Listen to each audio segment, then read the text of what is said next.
Selamat pagi, nama saya Susana Tia dari kelas Manajemen A3 Pagi.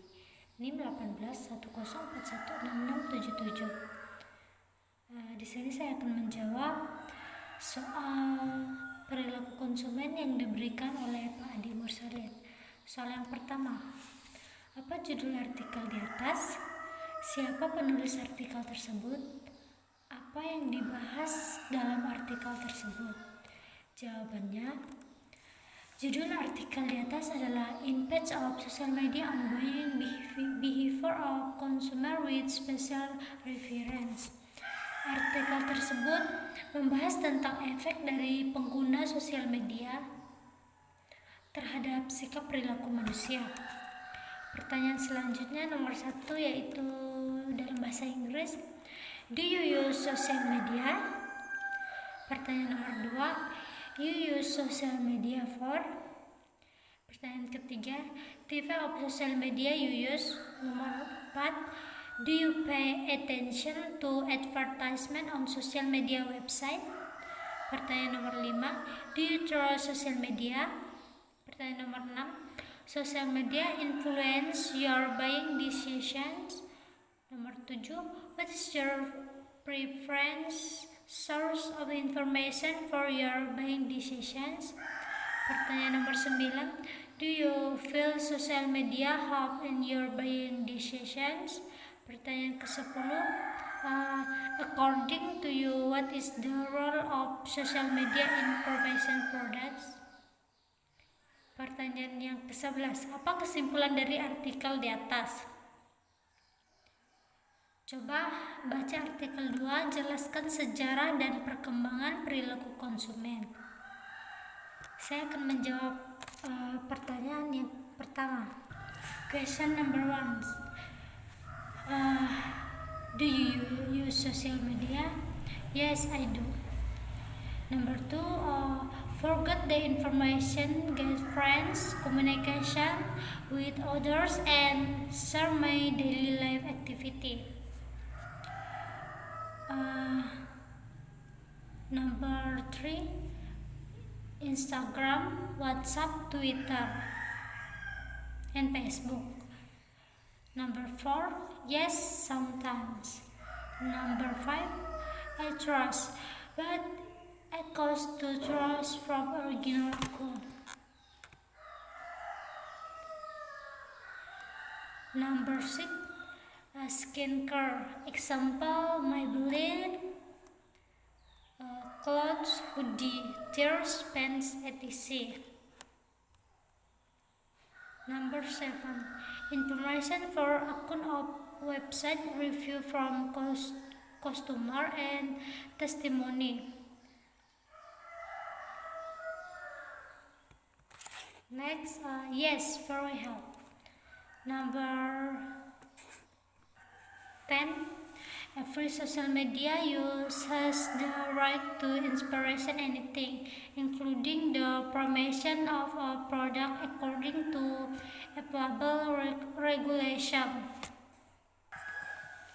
Not racist, not pornography element, etc. Nomor 11, motif penelitian ini dipicu oleh minat pribadi tentang bagaimana perilaku konsumen telah berubah di era digital, khususnya dengan media sosial. Jumlah informasi yang tersedia bagi kami meningkat setiap harinya. Akibatnya, kami sangat terpapar dan mencapai berbagai aspek informasi melalui media sosial yang tersedia bagi kami di internet. Aksesibilitas dan transparansi yang ditawarkan media sosial telah menyebabkan perubahan dan cara konsumen memposisikan diri mereka di pasar saat ini, di mana tidak dapat dihindari lagi dan perlu bagi perusahaan untuk melengkapi dengan pola pikir pemasaran yang baru. Inti dari penelitian ini adalah untuk menjelaskan mengapa, kapan, dan bagaimana media sosial berdampak pada proses pengambilan keputusan konsumen, baik dalam teori maupun praktik. Ada banyak sekali laporan yang berkaitan dengan permasalahan media sosial yang terutama ditunjukkan untuk membantu bisnis mendapatkan keuntungan atau profit dari tren pemasaran ini. Seringkali bisnis berasumsi bahwa mereka berada di jalur yang benar di era pemasaran baru. Misalnya melibatkan pelanggan dengan membuat halaman Facebook. Pada kenyataannya, pelanggan mungkin tidak memiliki gambaran yang sama seperti yang dimiliki bisnis. Media sosial dianggap sebagai alat yang ampuh untuk mendapatkan informasi yang relevan. Sedangkan media massa menciptakan kesadaran akan diskon atau promosi tertentu. Secara teori, keterpaparan informasi melalui media massa dianggap sebagai proses pasif karena individu diekspos dan menerima informasi secara tidak sadar. Namun ketika konsumen mencari informasi secara inisiatif, itu dianggap proses yang aktif. Dalam temuan penelitian, konsumen berperan aktif dalam proses perolehan informasi karena aksesibilitas dan ketersediaan informasi di platform media sosial, aksesibilitas dan transparansi informasi yang ditawarkan media sosial kepada konsumen telah ditunjukkan di seluruh penelitian. Konsumen dapat mengakses informasi yang relevan, tidak hanya dalam jangkauan yang luas, tetapi juga kecepatan yang lebih cepat. Sebaliknya, konten tidak terkontrol dan terpantau sehingga berpeluang mendapatkan informasi palsu dan non-faktual yang menjadi perhatian konsumen.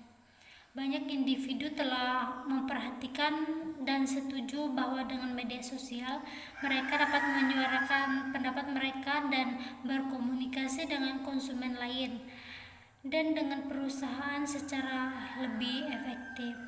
Namun, sekali lagi, banyak dari mereka yang merasa tidak terdorong untuk menyuarakan tanggapan mereka dan menyampaikan komentar mereka kepada teman atau anggota keluarga melalui media sosial.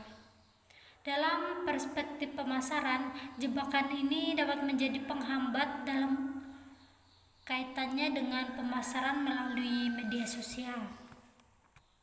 Dengan demikian, pemasaran harus mengidentifikasi alasan dari perasaan negatif tertentu di antara konsumen dan mendorong konsumen untuk berpartisipasi dalam percakapan. Media sosial telah mengubah model komunikasi yang dulu ada di media massa, alih-alih membuat perusahaan menyampaikan pesan kepada publik setiap saat. Media sosial telah mengembangkan komunikasi web antara pelanggan dan pemimpin opini yang berputar di sekitar mereka. Akibatnya, arus komunikasi baru ini telah membangun interaktivitas dan komunikasi di antara semua pengguna yang mempengaruhinya telah merambah dalam setiap tahapan proses pengambilan keputusan. Pengaruh ini telah tercermin dari pendapat yang dikumpulkan. Dari temuan penelitian ini terlihat bahwa konsumen di Mumbai secara aktif memanfaatkan platform media sosial sebagai alat dalam memvalidasi keputusan pembelian. Namun, konsumen dianggap tidak aktif dalam menyebarkan informasi dari mulut ke mulut kepada orang lain dengan platform media sosial yang tersedia. Konsistensi dalam pengumpulan data dan teori waktu yang dihormati terkait dengan perilaku konsumen dan kerangka kontemporer mengenai pemasaran media sosial menunjukkan bahwa esensi perilaku konsumen masih tetap sama, bahkan setelah munculnya media sosial di mana individu harus pergi melalui semua tahapan sebelum pembelian, alih-alih langsung ke keputusan pembelian setelah pikiran pembelian dipicu. Penelitian mendatang mengingat keterbatasan waktu dan ruang lingkup penelitian ini. Banyak teori yang berkaitan dengan subjek yang dibahas, namun dalam perspektif yang agak umum sehingga dapat memberikan gambaran yang besar bagi pembacanya. Jawaban artikel 2. Sejarah dan perkembangan perilaku konsumen. Awal mula perkembangan perilaku konsumen bersumber dari berkembangnya konsep pemasaran. Menurut Sievemann dan Canuck pada tahun 50-an, sejumlah pasar mulai menyadari bahwa mereka dapat menjual lebih banyak barang dengan mudah jika mereka memproduksi barang yang sudah mereka kenali. Kemudian strategi pemasaran mulai berkembang dengan melakukan riset terlebih dahulu bahwa produk tersebut memang benar-benar dibutuhkan konsumen. Filsafat pemasaran yang berorientasi pada konsumen dikenal sebagai konsep pemasaran. Kemudian tersebarlah konsep pemasaran oleh kalangan pebisnis Amerika yang memberikan dorongan ke studi perilaku konsumen. Berdasarkan pendapat Robert Battle dalam Gardner dan Garrett, perilaku konsumen bermula sebagai berikut. A. Periode 1900 sampai 1910, masa penemuan teori ilmu perilaku konsumen. Periode 1910 hingga 1920, penyusunan berbagai konsep perilaku konsumen dari berbagai pakar. Yang C, periode 1920 hingga 1930, semua konsep dari berbagai pendapat disatukan dan ditarik benang merahnya. D, periode 1930 hingga 1940, konsep yang sudah disatukan mengalami perkembangan. E, periode 1940 hingga 1950, konsep perilaku konsumen diuji kebenarannya. F, periode 1950 hingga 1960, hasil dari pengujian ilmu perilaku konsumen dikembangkan lagi. Menurut Nugroho Setiadi, banyak konsep pemasaran dan semuanya bertitik pada dua aksioma. Aksioma yang pertama membahas bahwa pemasaran merupakan suatu aktivitas ekonomi yang mengalami perkembangan pada pertukaran nilai. Sedangkan aksioma kedua membahas segala sesuatu yang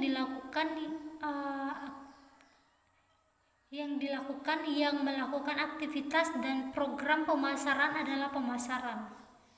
Perubahan aksioma tersebut menyebabkan munculnya beberapa aliran pemasaran dan sepakat bahwa konsep pemasaran adalah pertukaran atau exchange. Alasan terjadinya pertukaran aliran adalah untuk memuaskan kebutuhan konsumen. Itu menurut Houston dan Genshammer pada tahun 1967 dan Bagossi 1975. Konsep pertukaran sebagai pertukaran merupakan konsep yang sudah lama disetujui oleh para pakar pemasaran. Intinya, dari proses pemasaran adalah adanya pertukaran dari satu pihak dengan pihak lain, baik pertukaran yang sifatnya terbatas atau dalam kurung terjadi dua pihak saja, yaitu pembeli dan penjual, maupun pertukaran yang bersifat luas dan kompleks atau melibatkan lebih dari dua pihak, seperti adanya media lain atau iklan. Sekian jawaban perilaku konsumen yang dapat saya berikan. Terima kasih, selamat pagi.